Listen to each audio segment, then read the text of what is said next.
We are Steve and Jill. Together, we've been buying and reselling land since the 90s. Our data-centric approach leaves our buyers asking, how can you sell it so cheap? Here on the Land Academy Show, We answer that and more. Steve and Jill here. well, hello. Welcome to the Land Academy Show. It's entertaining land investment talk.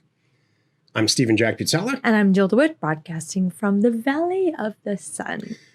Today, Jill and I talk about confidence and your success and your failure. I think this came from Jill's binge watching PBS Specials. biographies. Might have been. Exactly. Are we gonna hear a football coach story? I don't know. Or It's only so many times I can tell these football coaches. I was just gonna say we've kind of all heard I think it. we'll leave it alone. Yeah. Okay. Thank you. Just I was saying that to save you, listener. If you're brand new, the whole gist of it is Uh-oh. celebrate your failure. There we go. Okay. Make the best of it. 'Cause We'll you're get on into your way to that. success. Before we get into this, though, let's take a question posted by one of our members on the landinvestors.com online community. It's free. And don't forget to subscribe on the Land Academy YouTube channel and comment on the shows you like. Aaron wrote, has anyone mailed Hawaii? Wondering if there is anything weird, different, or just anything to know or avoid. For example, lava zones. I don't want to buy a I think it's Hayu Hayu, yeah. or something and find out that the locals don't approve. I see there is a HAR PTA withholding for non-residents of 7.5%. Same thing in California. But it looks like you can apply to get that back. Sounds like Canadian stuff too. Also, that seems to be two land systems will require some reading up on. That's all true. Okay. We have another member who piped in here who's got a lot of experience in Hawaii. And I included this question in here because this is the kind of typical thing that happens in Discord. I love it. We all help each Each other out. So Stephen, a different Stephen wrote, hey, Aaron, there are unique things to Hawaii like other states. I've done a number of deals there in the lower price points on the Big Island, and I'm now working on a larger deal, so it's possible. Avoid lava zones 1 and 2, lower Puna. Demand is generally not high for most areas on the Big Island as supply is high and the weather is poor. The land court system isn't a big deal if you close through title companies. Title companies in general are more expensive and slower. Hit me up if you get stuck. That's so cool. There's several subdivisions that are very much non-developed on the Big Island where I've purchased property in the past. I actually took a trip there a lot of years ago and met in Honolulu, met with everybody, met with the state people about tax properties and back tax properties. And I was met with nothing except roadblocks for a lot of reasons. So is it because you're from the mainland? probably that was definitely part of it. There's Okay. no doubt about it. So, I'm used to a system here out in the Southwest, in Southern California, in Arizona, New Mexico, Texas, where tax sales are part of life. And they happen in some cases, in Texas's case, weekly. So that's just not the case there. In fact, every time I read about Hawaiian real estate, they're off out in the Pacific Ocean on their own. They make their own rules. Everything's slower. It's just, they're forever. The state is forever caught up in this. Yeah, we're part of the United States, but we kind of do stuff ourselves this way, Right. the way we want to. And so you have to decide. Obviously, Stephen's made a success out of it. You just have to decide if that's the pool you want to swim in. Mm-hmm. I don't buy a lot of real estate in New Jersey for this exact reason. Mm-hmm. Yeah, there's So nobody's picking on Hawaii here, believe me. no, exactly. Today's topic, confidence in your success and in your failure. This is why you're listening. 100 miles an hour. That's your thing. I know. I'll just say it, get it out there. It would be bad because I think we came up with this topic because just conversations you and I were having too, and talking about life and us and kids and and overcoming obstacles. Could you imagine if we never had a failure? For many years, I could go along saying that I never didn't get it. Every job I applied for, I got. So I didn't know what it was like to deal with not getting a job. And then it finally happened and I was a little bit thrown. I'm like, what do you mean you don't want me? Kind of thing. I mean, everybody wants me. And you have to learn how to deal with that and overcome it. And I want, if you asked me which would I prefer, I wish that everybody had way more failures, way more than successes, because what it teaches you to overcome and bounce back, and the confidence that it gives you when you figure stuff out is tremendous. You know, if stuff goes your way 51% of the time, you're lucky. Yeah. And for some reason, young people, not just this generation, but all young people in every generation, including mine, you know, have a tough time with that. Mm-hmm. They think that things should come easy. I think a lot of it's because of TV. Television just presents the highlights of everyone's life. Mm-hmm. Makes everything look easier than it really is. And so I think failing is more important now than it ever has been. But I think it's important to fail at 100 miles an hour. And you need to embrace it. I just watched, Jill and I are spending a lot of time RVing right now. We are lucky enough to buy a newer rig. Mm-hmm. And stuff's blowing up all the time. I watched this video of these cute two kids and said, here's the truth about living in an RV. We don't live in our RV, but we put a lot of miles on it since we bought it late last year. I guess maybe even early this year. This year. And it seems like it's been a year in the RV when it's really only been months. And these young kids with pets and stuff are boondocking, you know, and they have a show. Mm-hmm. And essentially the show is, you know, here's the 7 things you need to know before you start to off on a trip in an RV. Number 1, everything breaks all the time. Yeah. It's constant constant failures. And then you can't fix it because you're not a mechanic like me. And so it's you failing. And the only way to handle that is to laugh about it. If you start to get down on yourself, or the person that you're with gives you a hard time, whose name might be Jill or might not be. Yeah. No, I wouldn't give you a hard time. No, just hold on a second. I'm not accusing you at all. Jill has the greatest attitude and spirit about all the stuff that there ever was. And you can't go RVing with somebody who's, you know, yelling at you because told you so. The propane tank won't fill all the way. Fine.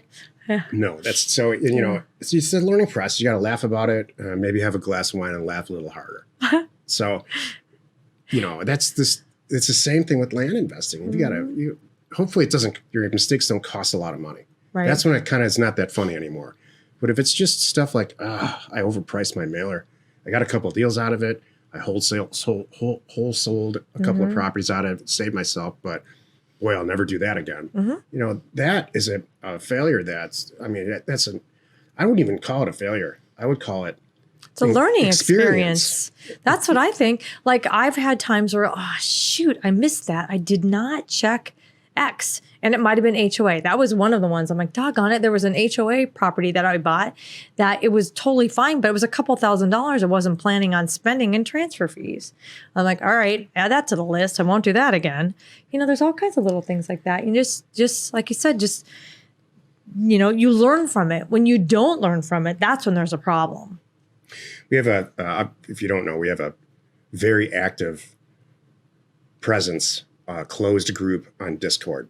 And one of the channels in there is called Success Stories. Mm-hmm. And probably once a week, there's a lot of people that post a lot of successes, but once a week, there's a couple in there, 1 or 2 that are in there that it's like, you know, they made $600,000 or $700,000 on a real estate deal. Yeah. And I'll tell you one thing I love about this group. They don't spend a lot of time on that very long. No. Somebody describes the situation, says, wow, we did it. And just 6 or 7 of us or 10 of us, it's always different people. I try to do it as much as I can. That say, this is amazing. This is what this is all about. We're super proud of you. On to the next one. Mm-hmm. And so you don't sit around and revel in those, you know, we all have known people that sit around and talk about their football career in high school. Mm-hmm. Grown men, my age, talk about a touchdown that you don't celebrate those successes. Could you imagine? Can you imagine? Imagine if this whole show was us talking about our 2 best deals ever. Yes. And all we did was bring them up every single time. Oh my God. How annoying would that be? And some of us have had parents like that. Yes. So, especially the failure part, like, I never should have married that guy. Yeah. Or I never should have taken that job. Or boy, our life would be different if I had gotten this. And that's all. And they can't move forward from that. You got to keep moving forward. Yeah. Jill nailed it. Same thing with failures. And so, And you have to constantly get better. The only way you can get better that I know of is to try new stuff, learn more things, educate yourself as much as you can, try it, see if it works. And, so I think that's a mindset that there's not a lot of people in Land Academy that don't understand this. And if you're listening to this and you're not in I'm not selling you anything.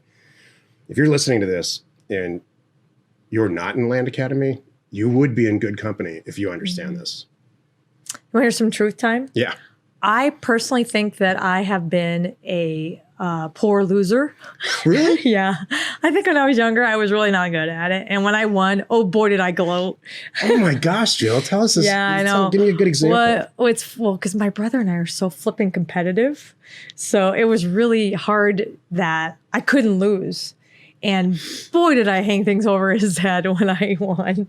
So I know for a fact that over the years, I've gotten much, much better at it, way more humble and way more accepting of failures. And now, it's probably like the stages of grief. You're like, you have to accept it, and then you get to the point where you're like, what, now I can kind of laugh at it. I'm like, well, okay, don't do that again.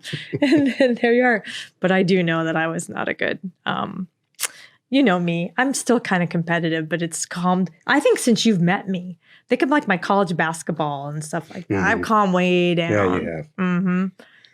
Our third kid is applying for colleges, and right now he's a senior in high school, and he got accepted to a college, NAU, in Northern Arizona University, and he got a scholarship, academic scholarship, a full scholarship as long as he keeps his grades up. And what does he do? I said, I grabbed it up. We got it in the mail. I grabbed it, stuck it on the refrigerator, and he scheduled himself to take the ACT again because he thinks he can do better. That's how you win in life. Mm-hmm. Yes, I'm bragging about my kid, so I can hear radios clicking off everywhere.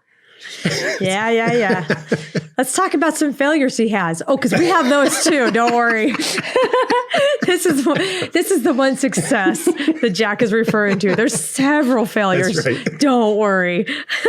You got to keep moving forward on all of this stuff. Yeah, there's a lot. Several failures. So many failures, actually. Oh my and not gosh. his last ones. Nope. He's about to have a bunch of freedom in college, and I can't wait to see how much of a disaster we're sitting that back and laughing now. It's good. You're 18. Good luck. Oh boy. Need to send out a few thousand offers to property owners like us? Check out offers and the 2owners.com. So it's offers2owners.com. No setup fees, free mail merge, exceptional service, and now including just released for everyone, concierge data and pricing. It's awesome. Give Offers to Owners a call today. Happy you could join us today. 5 days a week. You can find us right here on the Land Academy Show. Tomorrow, the episode on the House Academy Show is called The Psychology of Affordable Housing. You are not alone in your real estate ambition. Yes, I call it the Land Academy Show because you can find it on that channel, but we shake it up now. We have a couple land shows, a house show, and then a Jack show and a Jill show.